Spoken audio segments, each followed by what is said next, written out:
Hər vaxtınız xeyir olsun. Səs televiziyanın dəyərli tamaşaçıları, xoş gördük sizləri. İdmanın səsi layihəsinin növbəti buraxılışını izləyirsiniz. Bugün sizlərlə bərabər kickboxing barədə danışacağıq. Mövzuya uyğun olaraq studiyamızın qonağı 2 qat Avropa çempionu Elnur Mustafayevdir. Salam Elnur bəy, xoş gəlmisiniz. Salam aleyküm, xoş gördük.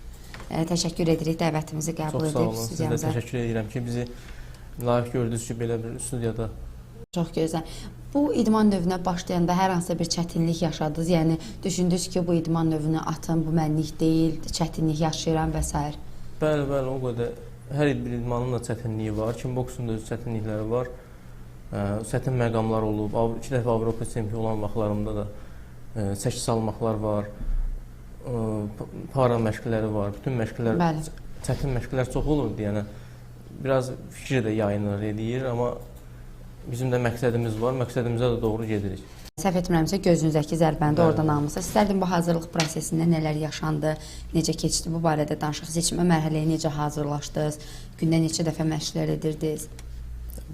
Seçmə mərhələyə hardasa bir 2 ay qabaqcadan başladıq hazırlığa. Bəs rəqiblərinlə görüşdüyün zaman nədə əsasən çətinlik çəkdin, nə sənə çətin gəlirdi? Belə deyim də, rəqiblərimdən güclü fiziki döyüşçü olan da var idi, texnar döyüşçü olan da var idi, uzun olan da var idi. Məsələn, qaçırdı, tuta bilmirdim. Hər cür döyüşçü var idi. İndi əsas çətinlik döyüşü qurmaqdır, psixolojidir. Bəli. Hər rəqibə uyğun döyüşü qurub döyüşməkdir.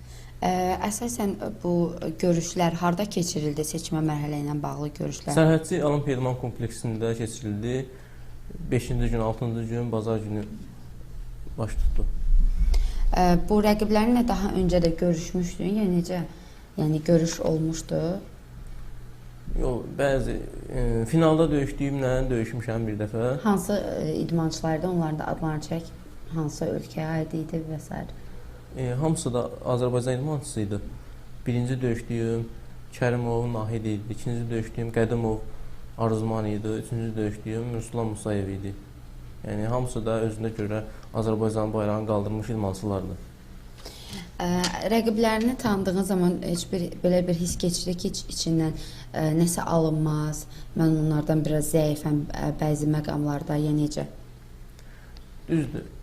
Psixoloji olaraq adam fikirləşir ki, filan cəhətdən çətindir, belədir, amma heç vaxtı döyüş vaxtı ya döyüşə əvvəlcədən ruhdan düşmək olmaz. Bax, qarşıdan dünya çempionatı gəlir. Noyabrın 25-də Abu Dhabidə keçiriləcək. 100-dən çox ölkədən olan idmançılar orada mübarizə aparacaqlar. Dünya çempionatına bağlı nə düşünürsən? Bu yəqin ki, sənin ilk dünya çempionatındır iştirak etdiyin. Bir dəfə də iştirak eləmişəm Dünya Kubokunda. Bəli. Orada rəqiblərimi tanıdım, dünyada olacaq rəqiblərimi döyüşdüm. 3-cü yer tutdum, amma belə deyim də tam formada deyildim, yəni indiki formamda deyildim.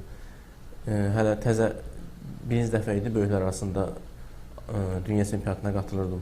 Onun üçün üçüncülüklə kifayətləndim, amma indi hal-hazırda bilirəm ki, rəqiblərim kimdir, hansı idmançı ilə necə döyüşəcəm, hamısını qurmuşam. Bəli.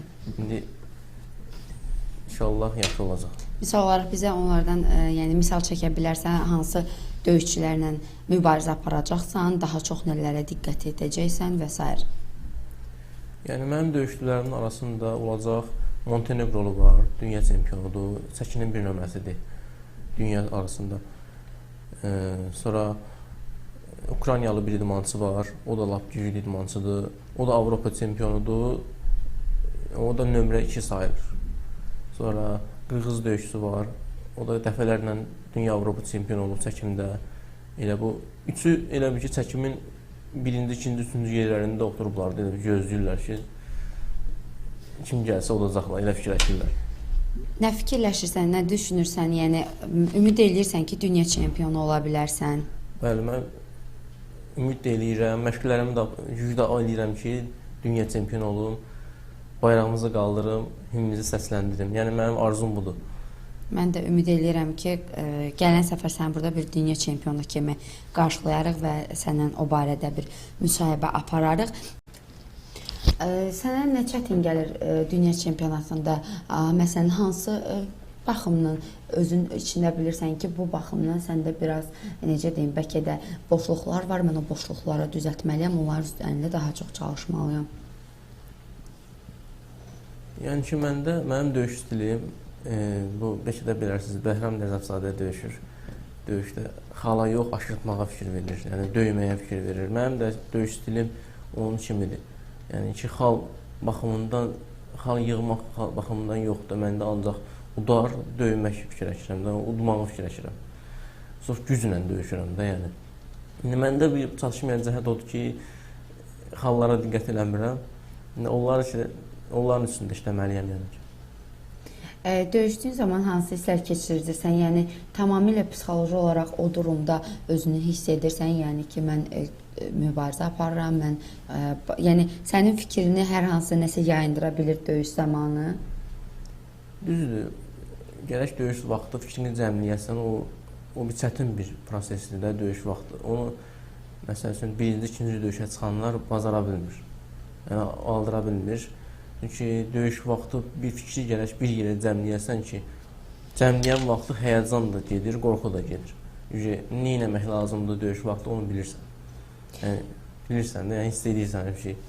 Yəni, uşaqlarınızı pis yola düşməkdən qoymayın və kickboksa yönəldin. Təşəkkür edirik Elnur sənə, minnətdarıq bizə ətraflı məlumat verdiyin üçün, dünya çempionatı ərəfəsində bizə vaxt ayırdığın üçün. Həqiqətən çox maraqlı bir söhbət oldu.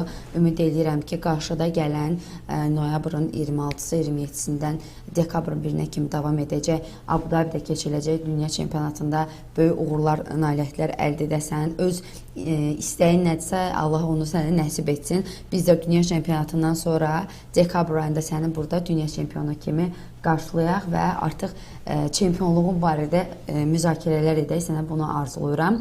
Bəli, əziz izləyicilər, verilişimizin sonuna gəldik. Düşünürəm ki, sizin üçün də maraqlı bir söhbət oldu. Biz də Elnura öz növbəmizdə uğurlar arzu etdik. Təşəkkür edirik bizi izlədiyiniz üçün. Verilişimizi bəyənib səhifəmizə abunə olmağı unutmayın.